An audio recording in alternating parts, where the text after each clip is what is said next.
you split the games against San Jose and Vegas, I'm sure that this is something that only fans and media think about. It's not something that players and coaches have time for. But does it matter to you how the 2 points out of the 2 games are acquired, or are you just happy to have the 2 points out of the 2 games? No, it matters. It matters. We play back-to-back and you go into a day off. And it matters in the sense of you like to feel good after a day off.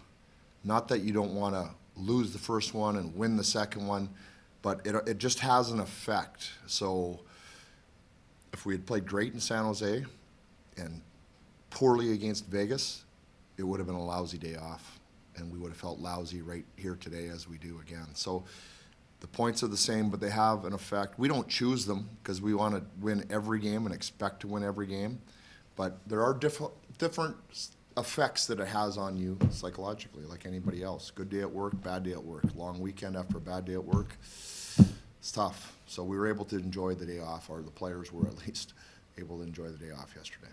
Seemed to be a consensus in the room that Vegas was maybe the most complete 60 of the season, and guys are talking about wanting that to be consistent and be the norm. How do you maybe work towards making that one the norm, not one we're singling out for it being? Great question. It's the same question I asked this morning, but I didn't ask it to myself. I asked those guys because there's 82 games and you feel good, sometimes not great, sometimes you're fresh, sometimes an opponent is coming in hot like Vegas was.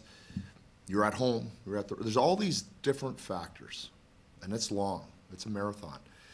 So how do you emotionally, as a team, get yourselves up? Because not everybody's going to be at their peak every night. We know that. It's too much based on the factors I mentioned. So where's the energy going to come from? Where's the core that's going to at least bring enough energy that the other guys can follow along? I don't know, better be there tomorrow, right? That's the question, and that's, as a professional athlete, that's the consistency is your hardest challenge. They're all skilled. Consistency is the hardest challenge over a long season. Tim, how we talked about Brant a little bit the other night. What have you thought about his the defending quotient in his game? How do you see that? I would say this. Going so far. I would say this. I'll take it back to just last year. So improved over last year. We thought there was a chance he was going to play for the team last year, and he got a run preseason. Then he got a run back in I think it was the New Year, January, he came back up again.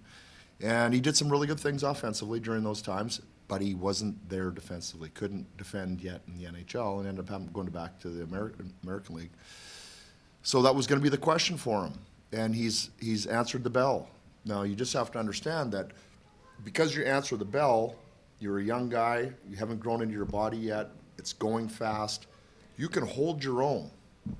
And that's what he's doing right now for the most part. He's holding his own. But we want him to do more than just hold his own. We want him to grow into being a solid defender. If you think about Drew, and I wasn't here at the very start with Drew, others were. If you think about Drew's game got complete really fast. He wouldn't have been able to play at the world level, the international level like he did, if he was just an offensive defenseman. They wouldn't have been interested in him. They have plenty of that. But he was able to round out his whole game and be this guy that you could just depend on offense and defense.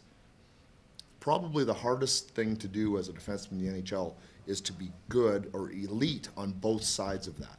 So we have an example for him in Drew, and that's what we expect from him. We understand that he's young and it's going to take some time, but he's done a really good job. He's done a really good job. So in saying that, that's a pretty good leap then that he's taken. Oh, for sure. From February or whatever, or March or whatever, to now. So if you break it down, that defensive element of it, where in that have you seen him make the greatest improvement? Well, I think just his strength, most of all, in the summer. He understands the game really well, and that's why we're really excited, because we know he can grow into that complete player. So long as we hold him accountable to that standard. If we just let him go, and then he probably never gets a chance to grow into that complete player and understand the greatest value he can add to our team is to be elite on both sides of the puck. So we believe he's got a chance to do that. He's trying. He's got to get stronger. That just takes some time, but he's been committed to it. So that's the positive for us. That's really, really exciting. And then to tie it off, talked about the risk element. So that's part of it. That's and it can work both ways, obviously. How do you balance that with him, with also allowing him to be who he is and create Right. and do things like the other Right. Yeah, well, that's pretty easy. So let me just take it back again for a second. So we talked about last year, he didn't start, he came back up, he got some time. So what's happened this year for Brand? He's played every night. And he's played, pretty considerable minutes, I would say. So if you would have seen him in and out of the lineup, or getting cut back to 8 minutes some night or 10 minutes some night, you would have said, what's going on here, Jim? Why is he not? We would have said he's not handling himself defensively. So the fact that he's playing the minutes he is, he's playing every night, it kind of answers the question itself. He's taking care of the defensive end. So that line of when to go, when not to go, really difficult to control from the bench when the player is on the ice. You can do it between periods sometimes. You can have a conversation, use video post-game. He has to learn through trial and error, and we understand that, of when that time is and when it isn't. We can't tell him in that moment. It's too far away. That's his process, and he's done a good job of it. He has. I mean, he's done well. But he's made some mistakes with it, too. He gets to go back out there. Jim, how's your comfort level in regards to using Clark on the penalty kill? Well, the other thing with it, Darryl, is he's playing a lot. We'd like him to be stronger. So you could say you could play him on the penalty kill. You could also, start the game with him, or he could also play every O-zone draw. All of a sudden you get him into 20 minutes, and you say, okay, we used him here, and this helped us, but now we're taking away from this part of the game a little bit because maybe he can't handle all those minutes. So it's a balance of what minutes are he going to be most effective in to keep him effective and not wear him down, not only at game by game, but when we start talking later on in the season. So he's smart enough to, he understands the game well enough. It's just a matter of not overburdening him. There is a difference between decision-making and defending. Yeah, without a question. Without a question. Yeah, if you make too many poor decisions, you end up having to defend your messes and clean them up, and oftentimes your partner has to clean them up too. So if you don't make so many poor decisions, you defend, but it's not chaotic. You're not under duress. And that's why he has a good partner in Eddie.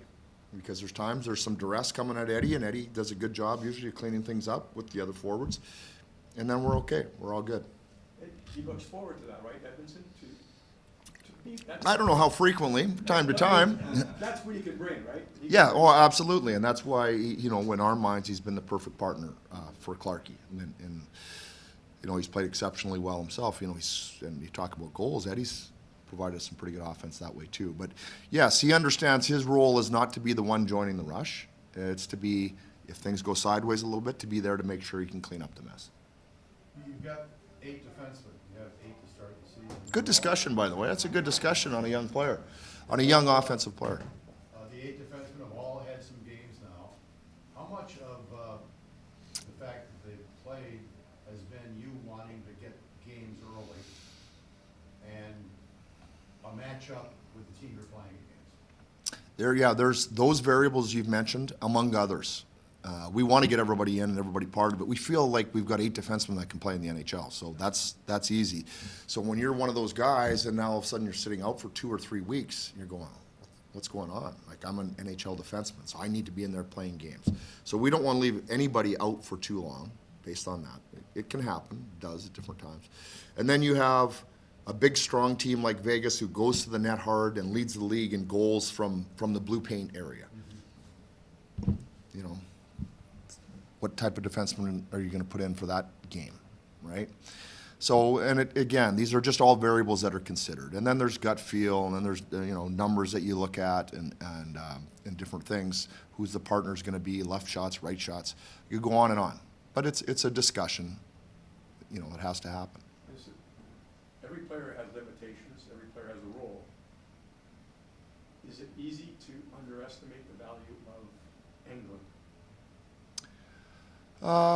Yeah, I think so, because, I think so, yeah, I'm not something like that. I think so. I think evaluating hockey players, very difficult task. Very difficult task. There's so much nuance in the game that, and I've been doing it for a long time, and one of my favorite things to do is evaluate hockey players. It's one of my favorite things, because it's so difficult and so nuanced. And I know the time that it takes me personally and our staff,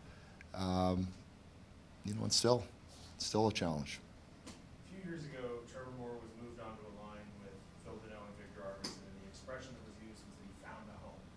But prior to that, he didn't necessarily have a solid spot in the line. For who, Phil didn't? No, Or Morsey? Trevor. Oh, okay, yeah. Once he Mhm. that line took off, he took off. Is there anybody this season, you've had a lot of different line combinations, is there any player that's still, and you don't have to tell us who, is there any player that's still looking for a home, or any players that you feel like have found a home, that you wouldn't have Wow, expected, right. combos that have worked out better than you thought? Yeah, no, it's still early. It's still early, so I don't think anybody falls into that category of, we found a spot. I think we have some continuity in, maybe not exactly, but some continuity in some pairs, I think I would say.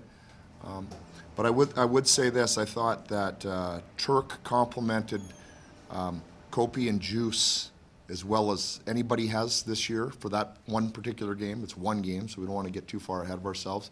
It was a perfect complement. He forechecked quick. He drove the middle on Juice's goal. He cuts inside. Turk's putting pressure down the middle. He was at the net for some of the plays that were made and point shots.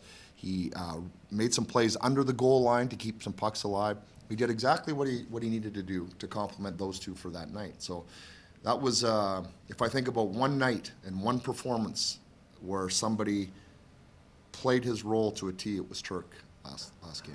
How many additional games does that buy that compliment? If the next game you don't see it, are you still gonna remember the one night you did and then maybe try it again? Yeah, we'll remember it. Not only will we remember it, we have it organized and cataloged in case we don't remember it. And we've assigned values to it in case we don't remember it, because in a week from now, we won't and you won't either. But we have that catalog, so we can go back and check our bank account on Alex Turcotte in particular. Okay? Good, thank you.